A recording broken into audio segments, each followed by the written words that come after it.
What does it mean to be enterprising?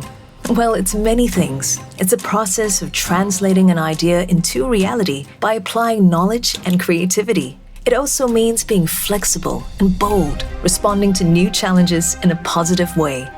Food Empire Holdings is all these things.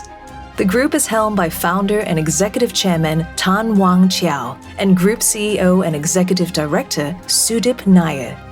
The group started out as an IT peripherals company and saw value in shifting its focus to food and beverage. Today, Food Empire is a global manufacturing and branding group with a wide variety of products in its portfolio.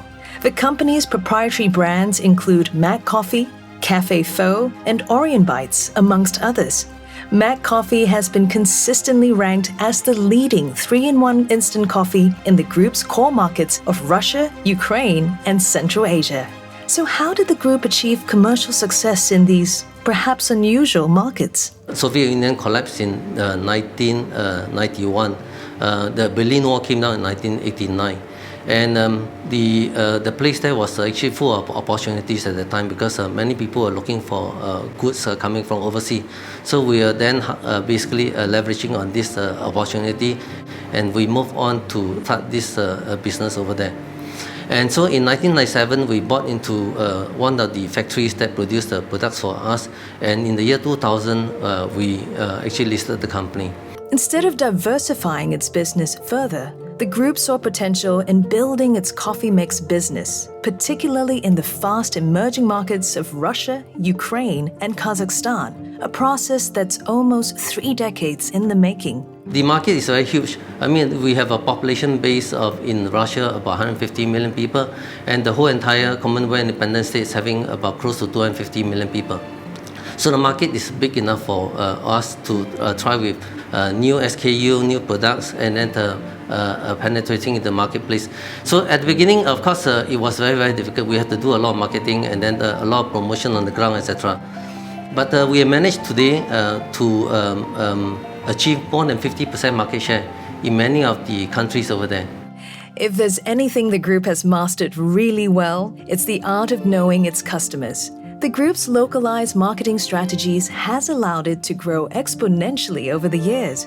We are operating in many, many markets. We have more than 60 countries that we are selling today. And we have 23 offices around the world. We depend a lot on our frontline people, especially every country managers, the management team over there, and the staff on the ground.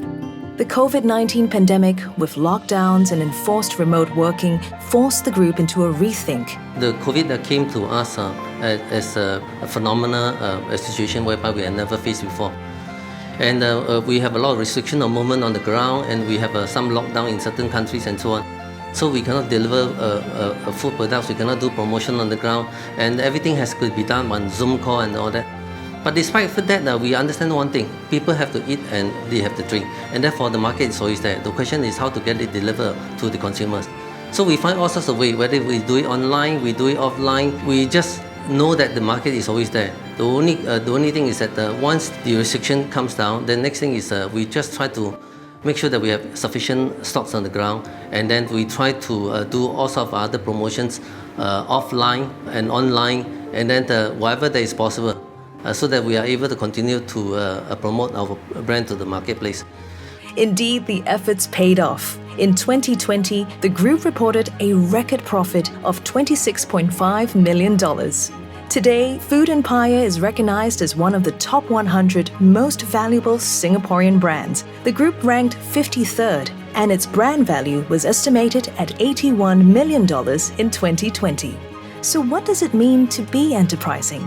For Food Empire Holdings Limited, it means never resting on one's laurels, staying optimistic, and to keep on innovating in an ever-changing world. No leader can run the whole operation by himself. Every country has got a team. We have a country manager, we have key management staff, and we have all his employees on the ground. And without this, we will not be able to achieve where we are today. So I would like to attribute this success basically to all these people, because they are the one behind the company, and they are the one who actually achieved the market share as what we have achieved today. I think it's important that you should follow your heart. there's something that you like to do, you're passionate about, and you go all the way out for it. You just pursue what you want aggressively, and then never give up. Don't ever say die.